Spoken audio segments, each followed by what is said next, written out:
Naaalala niyo pa ba ang Jamits? Ay, God! Ano ba talaga nangyayari sa'yo? Matapos ang halos 10 years na nakalipas, simula nung nawala si Jam Sebastian dahil sa sakit na cancer. Kumusta na kaya ngayon si Mitch? Kaya sa video ito samahan niyo ako, kakamustahin natin kung ano na nga ba ang status si Michelle matapos na mawala si Jam. Ito na ngayon, si Michelle Ligayo.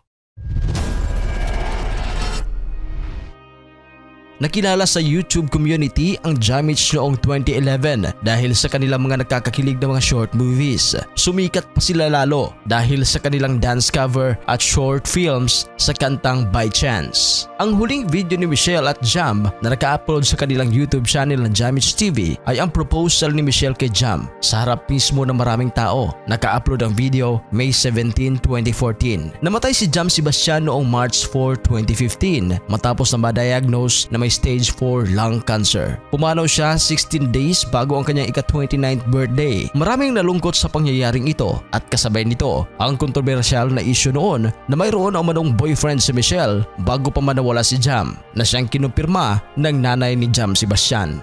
Yung sa guy na nagiging kay Mitch, matagal na ako nakakahalata kaya lang syempre. Pero ngayon may mga witnesses na pati yung friend ko nakakita sa kanila. Mula noon, tahimik si Mitch sa mga issue na kinasasangkutan noon kasabay ang pagka-depress dahil sa pagkawala ni Jam. Ito na ngayon, si Michelle Ligayo. Si Pauline Michelle Ligayo, o mas kilalang si Mitch, ay ipinanganak noong March 17, 1993 na kasalukuyan ngayong 31 years old. Dahil sa labis na kalungkutan sa pagpanaw ni Jam, unti-unti siyang bumalik sa limelight at pinasok na rin ang YouTube. Gumawa siya ng channel na Mitch Ligayo TV. Taong 2017, ibinahagi ni Mitch na siya ay kakasal mula sa newfound love niya sa isang singer na si Neo Domingo. 2018, pumirma si Mitch ng kontrata sa Regal Films at lumabas sa pelikulang May Two Mummies na pinagbibidahan nila Solenn Yusuf, Maricel Soriano, Joem Bascon at marami pang iba.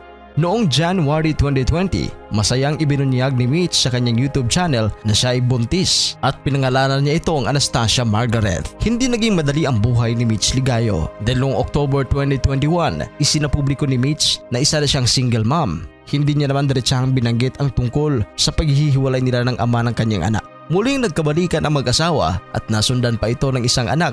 November 2023, isinilang nilang isang batang babae at pinangalan ng Atlas. At kamakailan lang nag-upload si Mitch ng reels sa kanyang Facebook kung saan sinasayaw gamit ang background na Hay Nako na background noon sa kanilang short film ni Jam na Classmates. Kaya mas lalo tuloy na miss ng mga Jamits fans ang kanilang mga videos noon.